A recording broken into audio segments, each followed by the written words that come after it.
Señor presidente, señoría, efectivamente Galicia é unha produtora de enerxía eléctrica.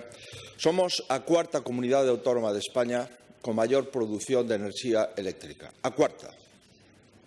Por eso, señoría, como somos unha das comunidades autónomas de España con maior produción de enerxía, pois nos estamos lóxicamente beneficiando en empregos e en investimento. En Galicia traballan 30.000 persoas no sector eléctrico. En materia de investimento, acabamos de finalizar a repotenciación dos dous encoros finais do río Sil, o encoro de San Estevo e o encoro de San Pedro, onde se invertiron 200 millóns de euros. Na central térmica das Pontes e en Meirama hai que invertir antes do ano 2020 unos 320 millóns de euros. E, por certo, anualmente se invirte en Galicia para manter a rede eléctrica en perfectas condicións algo máis de 125 millóns de euros anuais. En relación co concurso eólico, señoría, que vostede plantexaba, nós, efectivamente, anulamos o concurso eólico porque a metade do seu goberno, a metade do goberno bipartito, decía que era ilegal e nós estábamos de acordo, nese caso, coa metade do goberno bipartito, que decía que era ilegal, o anulamos e, por iso, neste momento, Galicia beneficiouse en 160 millóns de euros do canon eólico. Porque vostedes nada cobraban as eléctricas.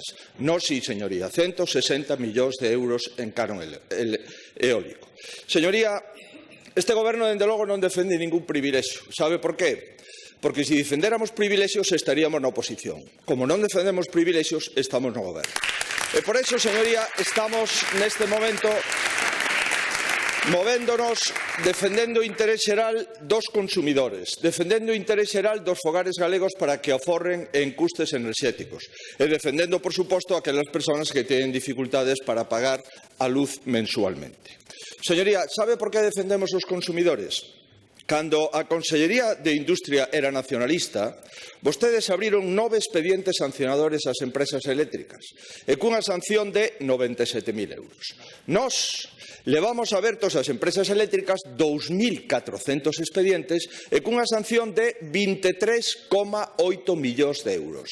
Verdad que é suficiente dato como para concretar que si quere vostede falar de privilexios ás eléctricas hai que falar en clave nacionalista, señoría? Para falar de traballar en favor dos fogares, mire, nós levamos dando aos fogares galegos subvencións para renovar as fiestras, os ascensores, as instalacións eléctricas.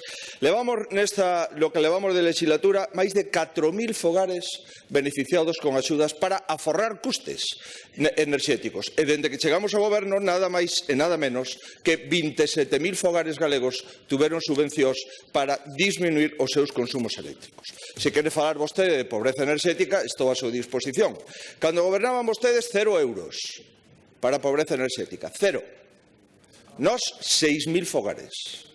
Somos a comunidade autónoma que empezou primeiro para traballar contra a pobreza enerxética, tanto co TIC eléctrico social como para evitar os costes de suministro. Este ano temos presuposto de abondo para atender todas as solicitudes. Todas as solicitudes.